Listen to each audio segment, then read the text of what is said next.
The opinions expressed in this episode are those of Guy Nixon, local historian and naturalist.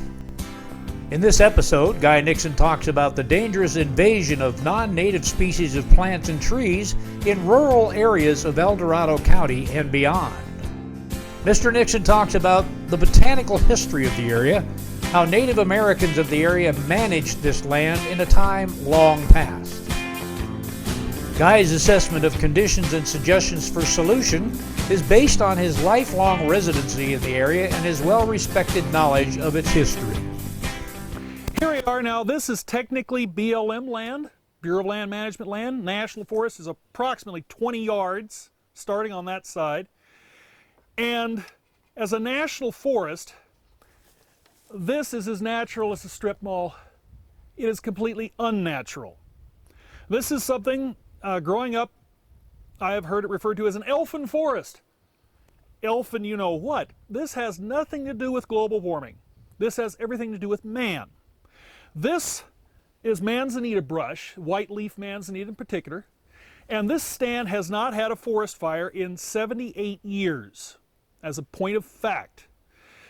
And what has resulted is something completely unnatural. Now, white leaf manzanita should not be the dominant species. It never was, historically or prehistorically. But because of our incredible ability to put out fires, we've now set ourselves in a situation in which instead of having a natural fire every 2 or 3 years, and I can show what that would look like, what it looked like when the 49ers showed up, when the Hill Nissanon and the Miwok were actually doing the forest management, if you will. What we now have is this species, and it dominates. It dominates because the leaves, which are up there, have allelopathic chemicals. They prevent other things from sprouting. So this floor in here, there's no herbs, there's no grasses, there's hardly even any other species. If you had frequent fires, and I borrowed Gary's pocket knife, the only thing living on manzanita is literally a little banana peel. And you can literally skin manzanita. The stems are dead. The only thing living is this very thin little green strip. If you have a pine straw fire, just this burning, it'll cook this and kill it. If you had any kind of fire at all, you never get manzanita 12 foot high in giant stands. That is completely unnatural. The other thing contributing to the fire problem is that this wood has more BTUs per pound than coal. When it catches on fire, it is a catastrophically hot fire. Having 75 years of fuel accumulation, it burns so hot it cooks the soil. It kills the worms, it kills the fungus, it kills everything. So here's the question: how do we get this man-made catastrophe back to what it was naturally? And there's a couple of options. All right, now one of the things the Forest Service and private are trying to do is mastication. And this gets a lot of bad publicity. Oh my goodness, you're going to cut down stuff in the forest. You're going to cut down green things in the forest. Here is an area. It's right beside the other. We've run the masticator, and this was approximately 6 years ago.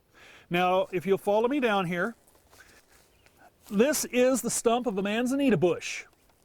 This is the debris that the masticator busts up. And if you'll notice, it's a pretty good layer of mulch. Now, this has a couple of benefits. Yes, this would burn, but you can see there's not a lot of fuel to make anything that the firefighters are going to have difficulty with. But this maintains the natural funguses, the worms, microbes, everything with that. It also blocks the seed. White leaf manzanita is a seed sprouter, not a stump sprouter. In a natural forest with naturally occurring fires, the dominant species, you can see here I've got toyon, live oak, black oak. These are species that sprout up from the stump. And in the frequent fires every 2 or 3 years, a natural situation, they would be the dominant species, not whiteleaf manzanita. Whiteleaf manzanita does not live with fire. As I pointed out, you can skin the manzanita right off. It will die. The little manzanitas out here, if you had a little fire, it would just kill them. Whereas, and I will show you in a forest that has had fire management, these stump sprouters, they come right back up. Now this promotes the feed for deer, bear, turkey, quail. Virtually all of your wildlife species need this new growth. There's even some grass in here a little bit. Mastication is the fast way and the safe way to go from a catastrophic man-caused brush field to something closer to what this forest would have been, something that's much more manageable, something that's not going to be a disaster like as in what happened up at Paradise if you get a wildfire.